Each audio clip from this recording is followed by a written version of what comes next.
Olá.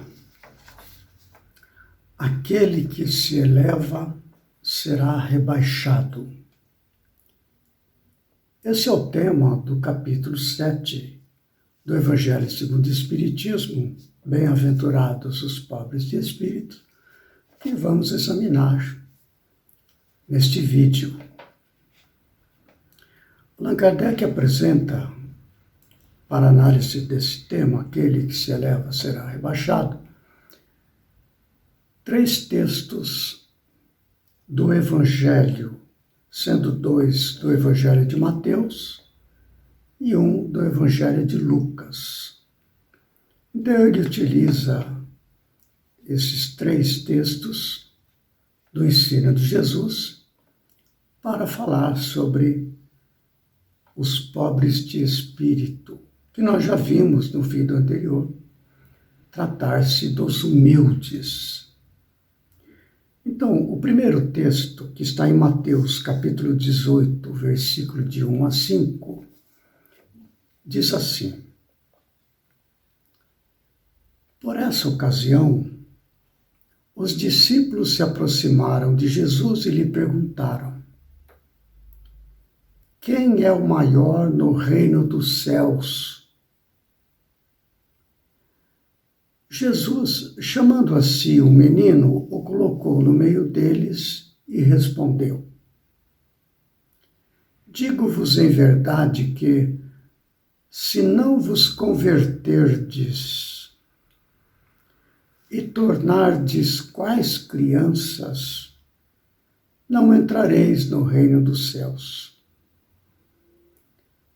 Aquele, portanto, que se humilhar e se tornar pequeno como esta criança, será o maior no reino dos céus. E aquele que recebe em meu nome a uma criança tal como acabo de dizer, é a mim mesmo que recebe. Então veja, quem é o maior no reino dos céus?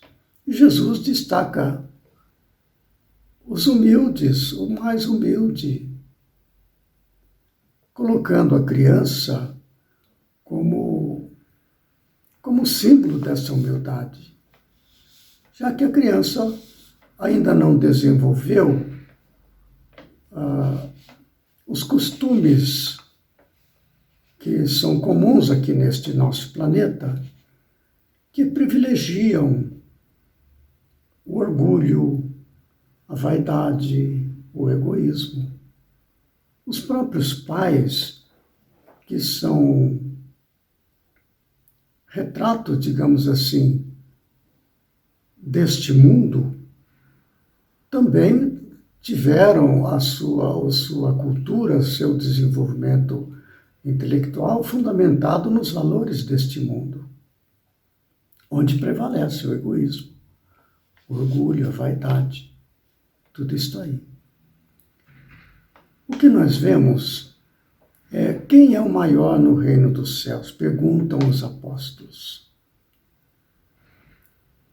Isto é característica, ser maior ou menor, o interesse por quem será o maior, quem será o menor, é uma característica das competições. A competição em si, que é um valor cultivado neste nosso mundo, é um sentido de você ser maior do que o outro, você superar o outro, você ser primeiro em relação aos outros. Mas no mundo espiritual, ainda que prevaleça a competição é da pessoa consigo mesma, é dos seus impulsos ainda materiais e já o seu despertamento espiritual. A pessoa se coloca em competição dentro desta dualidade, para ver quem é o maior dentro da própria pessoa. Se a espiritualidade e as virtudes características prevalecem sobre a animalidade, características deste mundo ainda prevalecem. Então a competição muda de interesse, de foco. Um é competição com o outro e a outra é competição consigo mesmo. E esta questão está muito presente no símbolo da criança, que ainda não desenvolveu, estando aqui neste mundo, essa característica de competição, ser maior, ser o melhor, ser o primeiro, e tudo isso que acaba desenvolvendo com uma criança já mais desenvolvida, o adolescente, o jovem, o adulto, acabam levando isso a uma situação de consolidação de comportamento neste mundo. Daí a causa de tantas dificuldades. Competição com o outro, superar o outro, ser melhor do que o outro e assim por diante. O Kardec coloca uma outra passagem de Mateus, agora no capítulo 20, nos versículos 20 até 28, que traz a mesma questão, olhando de uma outra maneira. Olha só que interessante. Então, a mãe dos filhos de Zebedeu se aproximou dele com seus 2 filhos e o adorou, dando a entender que lhe queria pedir alguma coisa. Disse-lhe ele: que queres? Manda, disse ela, que estes meus 2 filhos tenham assento no teu reino, um à tua direita e outro à tua esquerda. Mas Jesus lhe respondeu: não sabes o que pedes. E aí, dirigindo-se aos 2 filhos, não é? Podeis vós ambos beber o cálice que eu vou beber? Eles responderam: podemos. Jesus lhes replicou: é certo que bebereis o cálice que eu beber, mas pelo que respeita a vos sentardes à minha direita ou à minha esquerda, não me cabe a mim vô-lo conceder. Isso será para aqueles a quem meu Pai o tem preparado. Ouvindo isso, os 10 outros apóstolos se encheram de indignação contra os 2 irmãos. Jesus, chamando-os para perto de si, lhes disse: sabeis que os príncipes das nações as dominam e que os grandes as tratam com império. E aquele que quiser ser o primeiro entre vós, assim não deve ser entre vós. Ao contrário, aquele que quiser tornar-se o maior, seja vosso servo. E aquele que quiser ser o primeiro entre vós, seja vosso escravo. Do mesmo modo que o Filho do Homem não veio para ser servido, mas para servir e dar a vida pela redenção de muitos. Olha que interessante. A mãe dos filhos de Zebedeu, João e Tiago maior, os filhos do trovão, os irmãos Boanerges, como chamava Jesus, João e Tiago, a mãe deles vai até Jesus pedir que coloque um filho à sua direita e um à sua esquerda no reino dos céus. O que ela está fazendo? Também é um aspecto de competição para que sejam os seus 2 filhos, e isso é compreensível. A mãe amorosa, querendo o melhor para seus filhos, confiando em Jesus, admirando Jesus e seus ensinos, sem compreender muito bem, naturalmente. Pede isso. O que se trata? A questão da competição, colocar os filhos acima dos demais para que eles estejam seguros, para que eles estejam protegidos, em detrimento dos outros. Isto é um aspecto da competição que caracteriza comportamento neste mundo. É muito compreensível para nós o comportamento dessa mãe.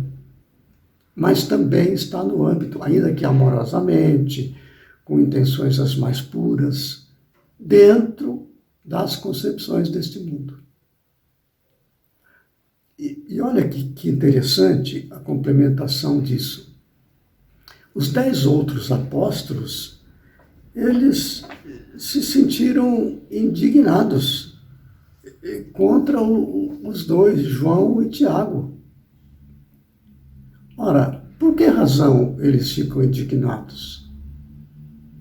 Porque eles também estão com um espírito competitivo. Quem é o maior, quem é o menor?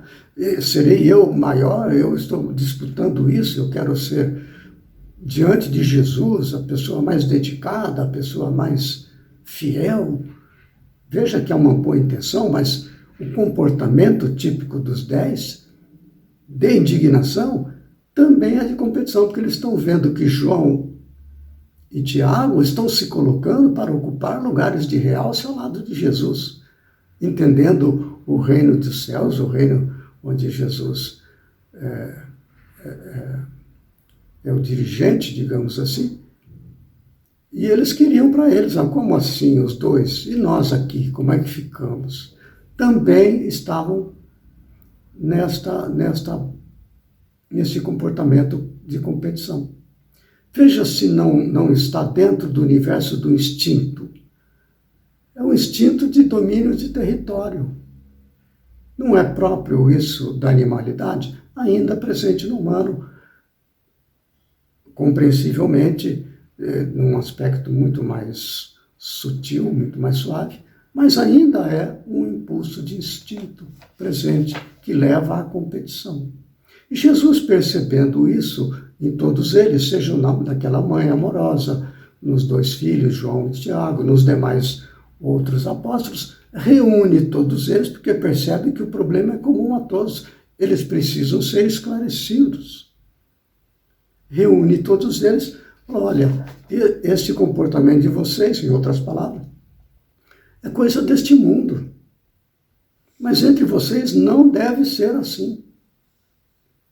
Aqui no reino do mundo espiritual, no reino dos céus, que no futuro será na terra, mas por enquanto é só no mundo espiritual, no reino dos céus, o maior seja o servo, o primeiro seja o escravo, ou seja, servir ao outro, o desprendimento completo da sua personalidade, do seu egoísmo, para que prevaleça tão somente as virtudes divinas de solidariedade, de fraternidade, de união, de cooperação, de compaixão, de piedade, de caridade.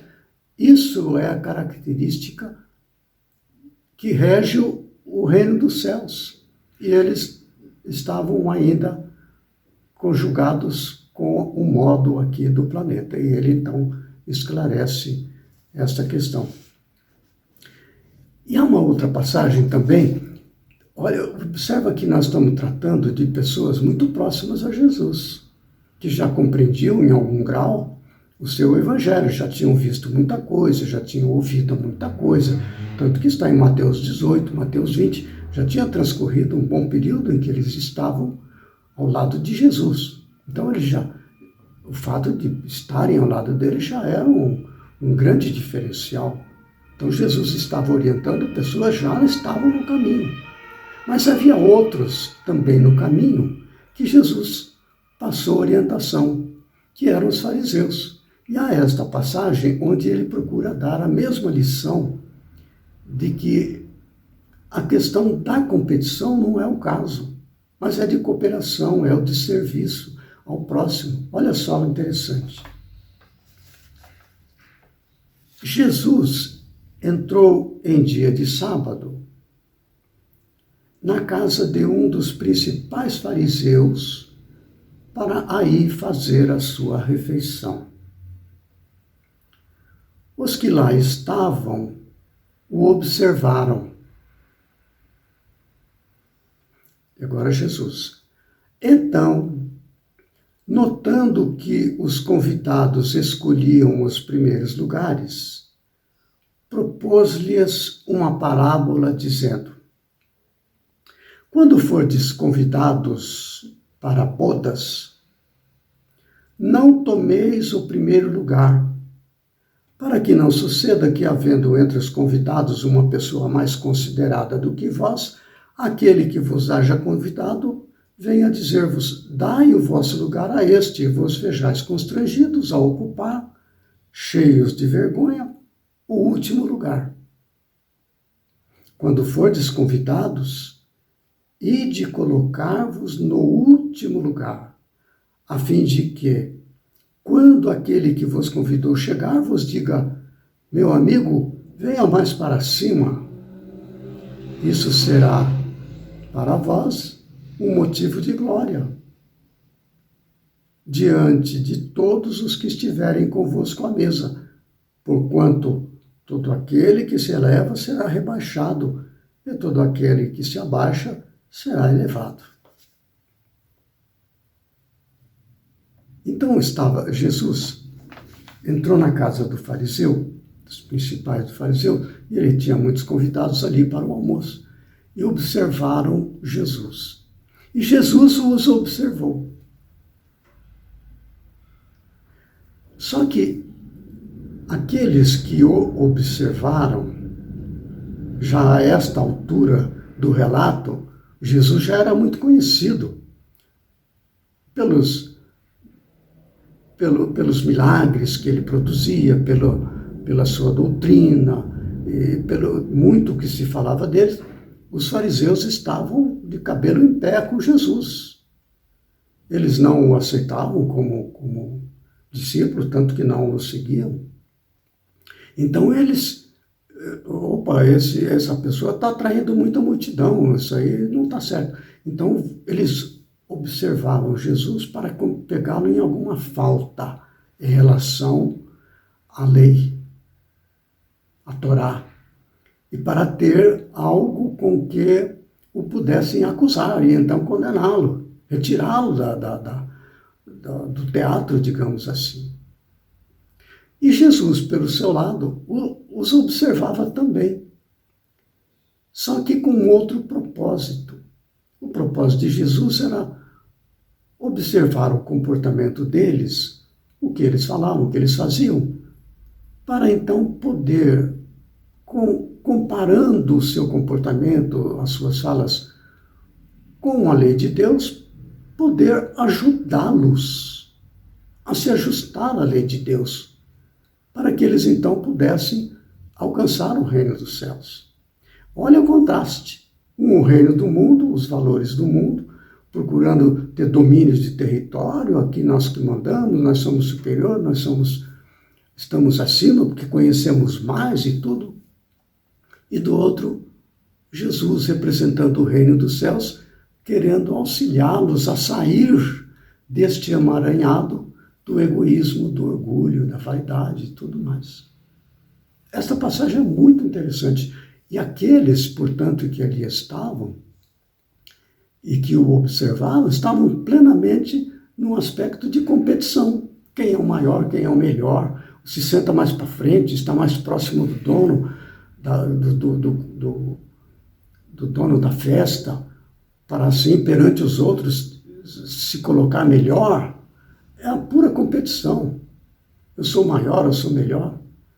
Então, todo este movimento nos mostra o mesmo ponto, a mesma dificuldade. A dificuldade de competição, que é decorrente do instinto, que ainda predominava e predomina até hoje, né? Então, ele fala assim, que quando adentrar a uma festa, não vá ocupar os primeiros lugares, porque você pode se dar mal. Ocupe os últimos lugares, porque quando chegar o dono da festa, te chame mais para cima e você fique, então, privilegiado perante os demais. Só que tem um aspecto. Se você entra sabendo disso, entra numa festa e ocupa os últimos lugares, para que, quando chegar o dono da festa, te coloque mais para cima, para que você seja exaltado perante os demais, isso também é vaidade. Que não seja o caso de você sentar em último lugar para obter, então, eventualmente, esse privilégio perante os demais. Não, não, não, não. Se coloca em último lugar para competir com o seu impulso de querer se mostrar melhor do que os outros. Essa é a lição. E aquele que se eleva, quer dizer, que proporciona a si mesmo uma elevação, segundo os valores do mundo, esse será rebaixado do ponto de vista do aspecto espiritual. E Allan Kardec, ele faz um comentário a respeito desta questão, aquele que se eleva será rebaixado. Ele diz assim, em 2 frases, dos comentários que Kardec deixa, após essas 3 passagens, ele fala assim: o Espiritismo sanciona, pelo exemplo, a teoria, mostrando-nos na posição de grandes no mundo dos espíritos os que eram pequenos na terra. E bem pequenos, muitas vezes, os que na terra eram os maiores e os mais poderosos. É bem isso. Porque o que torna as pessoas neste mundo, neste nosso planeta, grande, é o poder, é o dinheiro, a riqueza, a cultura, a inteligência, os títulos. Quando a pessoa vem a desencarnar, ele não leva nada disso, chega a ele e a sua consciência. Se, mesmo tendo esses valores, ele não desenvolveu virtudes divinas, como humildade, caridade, benevolência, tudo, ele chega do mundo espiritual de mão vazia, não tem lugar para ele lá nos planos mais elevados. Ele fica nos planos inferiores, onde a frequência vibratória dos pensamentos e sentimentos mais próximos aqui do planeta predominam, frequências baixas. A pessoa chega com a cabeça voltada pelos valores que o mantinham superior aos demais, com a cabeça dele voltada, o seu coração voltado para os valores deste mundo. E do outro lado ele tá mal. Lembra aquela passagem que nós comentamos de uma rainha de França, onde ela explica que ao retornar ao plano espiritual, ela via diante dela aqueles a quem ela desprezava, muito acima dela. Há este relato num dos vídeos que nós colocamos, não é? E há um outro aspecto também. Então, quando você volta ao mundo espiritual, quem se eleva aqui na Terra é rebaixado quando volta ao mundo espiritual. E há um outro aspecto que é a questão da reencarnação. Kardec fala assim: o Espiritismo aponta-nos outra aplicação do mesmo princípio nas encarnações sucessivas, mediante as quais os que, numa existência, ocuparam as mais elevadas posições, descem em existência seguinte as mais ínfimas condições, desde que os tenham dominado o orgulho e a ambição. Então, aquele que se eleva numa encarnação e se aproveita dos bens materiais para ferir o próximo, para humilhar o próximo, aquela questão da competição, eu sou superior, você é inferior, eu mando, você me obedece, este apego aos valores deste mundo, essa pessoa está mal. Dentro do aspecto da evolução espiritual, ela está prisioneira. É preciso se soltar desta prisão. Então, numa próxima encarnação, ele programa, junto com seus mentores espirituais, uma encarnação em que ele possa se ver privado daquilo que o fez cair espiritualmente, moralmente. E ele então programa uma nova encarnação, onde ele possa se defrontar com tudo aquilo que ele fez o outro sofrer, de uma maneira geral, para que assim confrontando dentro do seu íntimo o quanto não é boa coisa fazer aquilo que ele fazia naquela encarnação. E então ele pode se enfrentar resignadamente as suas provas de pobreza, de doença, do que quer que seja, nas dificuldades da vida neste mundo, se enfrentar com resignação, com paciência, com fé em Deus, conforme já comentamos antes, ele retorna para o plano espiritual, após esta encarnação, grandemente recuperado, já não rebaixado, como foi comentado no aspecto do retorno ao plano espiritual. Veja só que beleza Kardec nos traz, como esses alertas que Jesus deixou para nós, como recursos para que nós possamos avaliar os nossos passos nesse mundo. É o orgulho que me domina? Eu estou em sistema competitivo com o outro ou estou em sistema competitivo comigo mesmo para vencer os impulsos de natureza animal? Esta que é a questão quando nos defrontamos na necessidade de decisões aqui na Terra. Sou eu competindo com o outro para me colocar em posição melhor? Ou sou eu competindo comigo mesmo para que o lado espiritual das virtudes divinas que caracterizam o mundo espiritual em nós, em todo o universo, ou se está predominando ainda os valores da Terra? Fica então estas